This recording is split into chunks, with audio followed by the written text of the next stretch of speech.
Welcome, Pisces, to your November 2023 ethics reading with me, Daniel Natal, where you'll get your Natal chart. This month, there are some themes that you're going to be dealing with. One is education is going to be coming up for you. Another is family, which is good because this month is Thanksgiving, which is why Statue Daniel is getting ready for the festivities this holiday season. I am a big believer, as you know, in being intuitive and the universe sending you messages through the power of randomness, which is why I have my handy dandy ethics cards here, which are filled with the greatest sayings and apothegms and maxims of the most illustrious thinkers, philosophers, and ethicists of all time. And I will shuffle the cards to give you your ethics in convenient fortune cookie form. Let's shuffle these.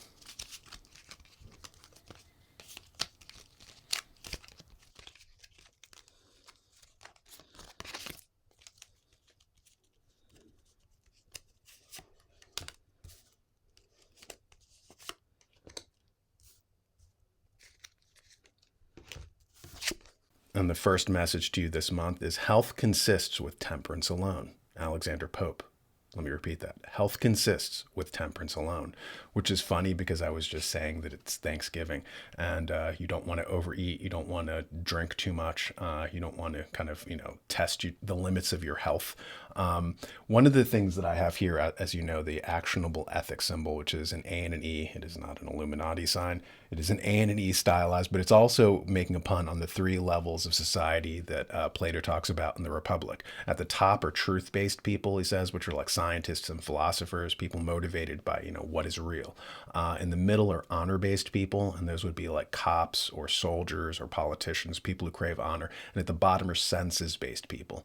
And at their good extremity, they might like art or luxuries or nice things, painting, sculpture. At their bad extremity, they might be given to eating too much, to gluttony, to sensual desires, to sex addiction, gambling, alcoholism. So be very careful about that. And that's what the universe is telling you. Another message for you is virtue has been the chief competitor with pleasure for the position of soul good. G.E. Moore. Virtue has been the chief competitor with pleasure for the position of soul good. This message is actually good because it's reminding you that people are motivated by sensual pleasures at the bottom, but they're also motivated by good as well. Like if you tell somebody, that this is, a good thing that you're doing, say for instance, a mother foregoes food for herself, there's a famine going on and she's starving and she will actually give her food to her young children and she herself will go without, right? So if she were a purely selfish being, she would just care about, herself and she would let the other, children starve.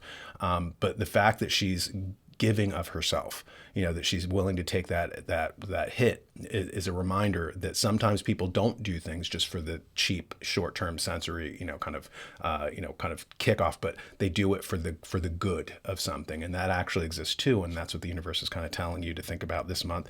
Another is from Aristotle. Virtue is the golden mean between two vices, one of the excess and the other of defect.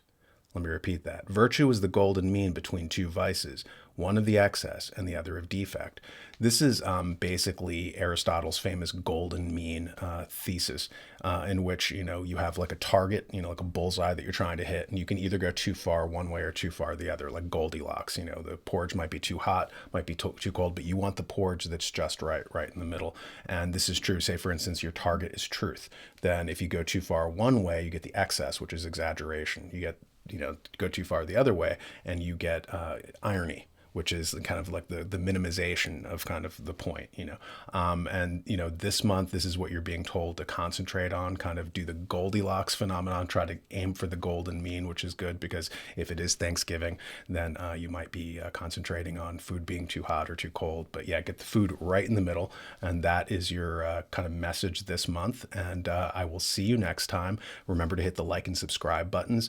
And if you would like to talk to me at greater length over whatever thorny moral issue that you're dealing with, you can reach out to me and we can set up a Zoom call. My contact information will be in the description below, and I will catch you next time.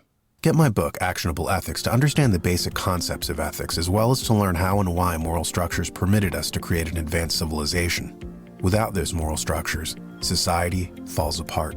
You can order the ebook by going to my website, actionableethics.com, or a physical copy by going to online retailers like Amazon.com. Learn how to embed ethics into your business processes during onboarding for new employees and discover how to generate an ethical cultural field at your business or even among your children at home. Order it now. Actionable Ethics.